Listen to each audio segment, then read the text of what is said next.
En 92, la Chine entre officiellement dans l'économie socialiste de marché, entre guillemets. Et depuis, elle défie toutes les comparaisons internationales avec un PIB multiplié par 8,5. En 92, la Chine, c'est un PIB comparable à celui de l'Espagne, mais l'Espagne de l'époque.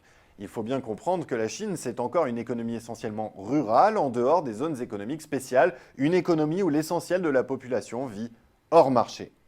Mais l'Espagne, la Chine la dépasse dès 93. Elle rattrape l'Italie en 2000, supplante coup sur coup la France en 2005, le Royaume-Uni en 2006, l'Allemagne l'année suivante, pour finalement déborder le Japon en 2009. Restent encore les États-Unis en ligne de mire. Alors, quelles sont les grandes étapes de ce gigantesque bond en avant? Eh bien, au début des années 90, le taux de croissance est certes spectaculaire, mais une part substantielle de cette évolution est la conséquence de l'entrée dans le marché d'activités non marchandes. Cela gonfle le PIB qui est marchand par définition.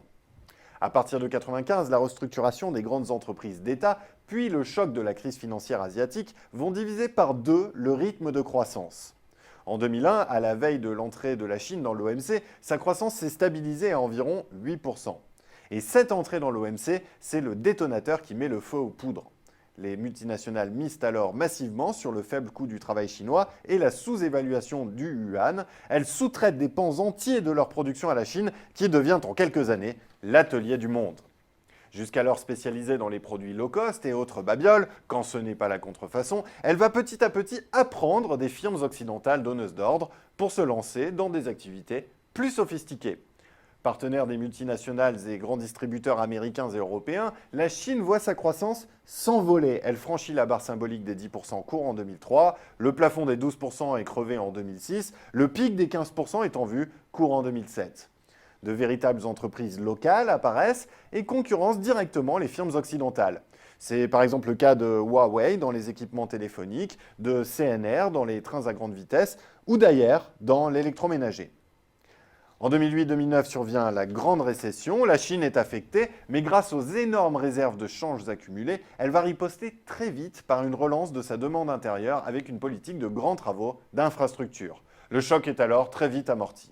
La croissance ne baisse qu'à 6,6%, alors que le reste du monde tombe en récession. Quant au rebond, eh bien, il est très rapide et le taux de croissance revient à 12% dès le début 2010. Mais ce taux va vite décélérer. Bien sûr, il est plus difficile de faire de la croissance à deux chiffres quand on est déjà le numéro 2 mondial. Bien sûr, le marasme européen freine les débouchés.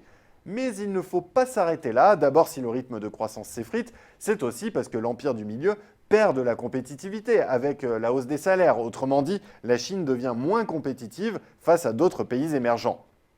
Mais plus fondamentalement, c'est aussi parce que l'on assiste à un raccourcissement des chaînes de valeur dans le monde, et notamment aux États-Unis, ce qui se traduit par des mouvements de relocalisation. La Chine, mise au pied du mur, doit désormais relever le défi d'une croissance plus autonome, plus centrée sur son énorme potentiel de demande intérieure. Mais cette transformation d'une économie très extravertie est difficile à manœuvrer. La Chine doit de plus faire face à la menace latente d'un krach immobilier, aux risques liés aux mauvaises dettes dans le système financier, comme à l'impératif de maîtriser sa stabilité sociale. Mais les arbres ne montent pas jusqu'au ciel et la décélération va se poursuivre.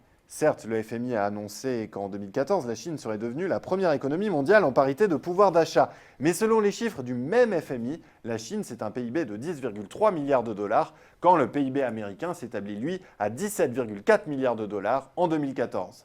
Et n'oublions pas que par habitant, la Chine est au 89e rang mondial, juste entre la Jordanie et les Maldives.